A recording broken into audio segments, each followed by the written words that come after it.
John's office. John. Thank you, Miss Kodark.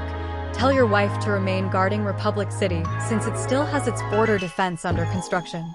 Tara. Understood. I'll tell her, but is the breach in the CCT in Vale resolved? John. Yes, Pietro was able to isolate the virus. And he also sent the enemy a tracker to keep them in check. Tara. Okay, that's a load of my shoulders. I should contact Dr. Polandina about my ideas of a more secure CCT network. John. All right, I wouldn't want to hold you. Tara. Yes, sir. Tara signing out. Then the communication cuts off. John then noticed the tracker ping revealing their location and his eyes widened. They're in Beacon. Must be disguised as students. John then reviewed his helmet cam recordings during their battle at the CCT. He then focused on the intruder's face, committing it to memory.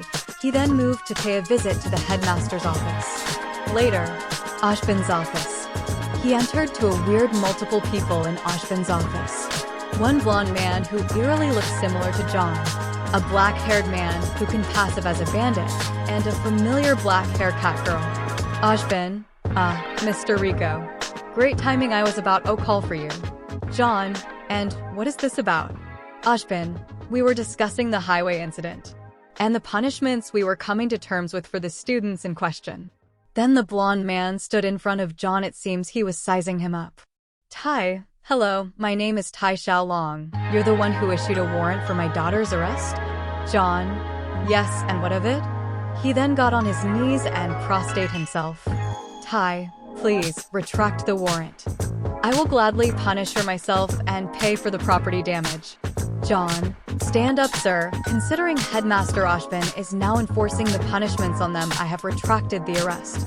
Ashbin nods as he has had Yang subjected to anger management classes with Miss Goodwitch, along with community service with Professor Port, and everything they earn goes to the damages, and she is barred from leaving the academy, but is allowed to participate in the Vital Festival.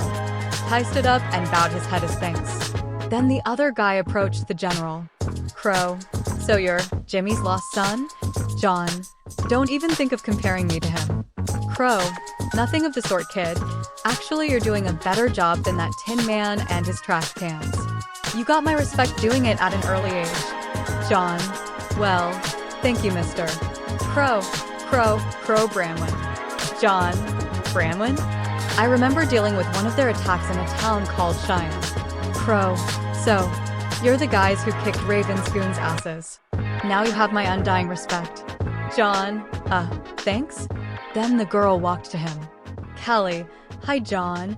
Sorry, I heard that my daughter is causing you problems. John. Actually, we prevented her from causing more harm than good. The white fang here is much more violent than the ones on Menagerie. Callie. I'm sorry to hear that. I'll relay this news to Sienna. She might need to know what's going on with this branch before it goes out of hand. He nods and turns to Ashbin. John. Sir, I would like to talk to you about the breach on the CCT. Ashbin. As you wish. Everyone here, please don't let what you learn here leave this room. All of the adults nods. John. The intruder appears to be disguising themselves as students here. They're planning something big alongside the white band. Callie. My goodness, why would they want to do such a thing? John. The white fang here in Vale is willing to work with scum like Torchwick. He even proudly admitted it. Hi, that is concerning. What do they want? Crow. The white fang wants equality through terror. John. No, after studying the Vale's branch's currently leader and having a close encounter with him on the SDC train, I know his type. He just likes to see the world burn.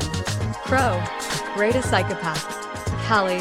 He was tortured by the SDC from what I've heard. Crow. Still doesn't give him an excuse to do it to others. Callie. Sigh indeed. I just pity the boy. John. Don't. Not after the villages he and his followers ransacked. He shows recordings of many villages burning.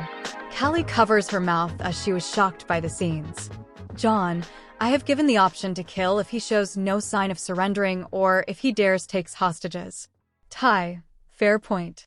Ashbin, I see, and do you need access to the CCT database to find the intruder? John. Yes, I'll come back when I have all the info. Ashbin. Granted. And best of wishes out there, General Rico. Tai looks to Crow, who shrugged. Hi, that kid's a general? He seems like Yang's age. Crow. Yeah, but he already has that 1,000-mile stare that old people has. He's seen some shit. Hi. No kid should be like that. Callie, I feel bad for the boy. John went out and headed for the CCT, but he bumped into a familiar bunny. John, sorry, Velvet. No, I'm sorry. John.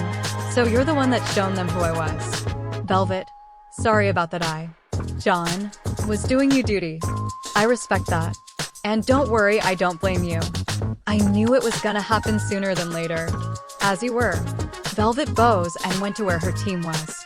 John entered the CCT and began scrolling through the entire student databases and found the student in question.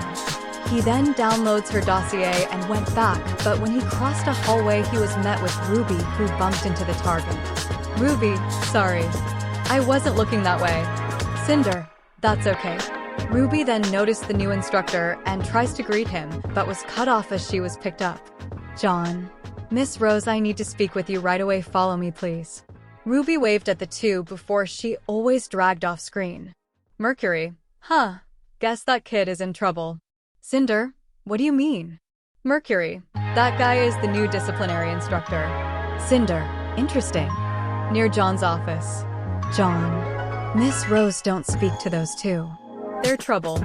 Ruby. But sir, they're new here. John. Don't question me, Miss Rose, you're in trouble as it is during the CCT break-in. Please stay out of trouble from now on, or you'll have detention until the end of your 4 years here. Ruby pales and shakes her head as she was dismissed, and John heads for Ashbin's office, as he was met by both Goodwitch and Ashbin. Ashbin. Mr. Rico, have your search been fruitful? John. It was, but I believe Miss Rose may be dumber than I thought. Glinda. Isn't that a little harsh? John. No, she practically bumped into the person she met during the CCT breach and she didn't recognize her. She gave you both her description of the intruder? Glinda. Yes, raven hair and amber eyes. But there's a few students that match that description and Belladonna was one of them. John. Well, I can say that your intruder is a fucking arrogant woman. She didn't even try to change or hide her appearance, and she's hiding in broad daylight. Ashbin. Please elaborate. John then showed his recording on the break-in.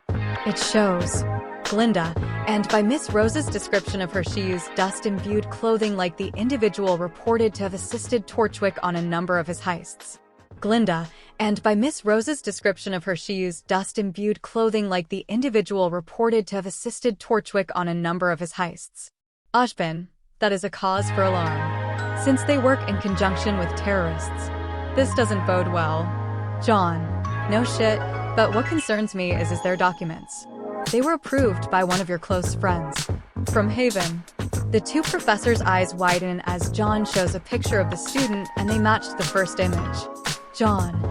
Pure arrogance didn't even change her hairstyle and used a small mask to hide her face. It seems like she wants to gloat. John. Pure arrogance didn't even change her hairstyle and used a small mask to hide her face. It seems like she wants to gloat. Why in the world Miss Rose missed that? Ashbin, we need to act now. John, we need to corner her for an arrest. Glinda, but how? John, I have an idea.